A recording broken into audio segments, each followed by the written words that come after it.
ako alang sa mga nangita og trabaho. Among langit nung amahan, kuyugi ako karong adlawa. Nga mangita ako og trabaho bisan asa. Tultulan mo unta ang akong mga tiil ug agakon mo unta ako, Lord. Aron matultulan ako ang trabaho nga imong giandam alang kanako.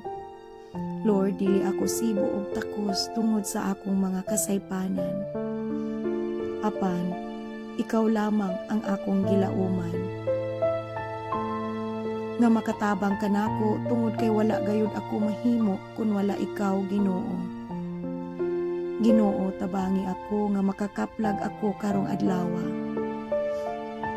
Ug masulbad ang tanan kong mga problema. Ug pasalamatan ug daygon ko ikaw, Lord, tungod sa imong kaayo. Kining tanan, Lord, ako kini isalig nganha kanimo, pinaagi sa imong bugtong anak among Ginoong Hesukristo. Amen.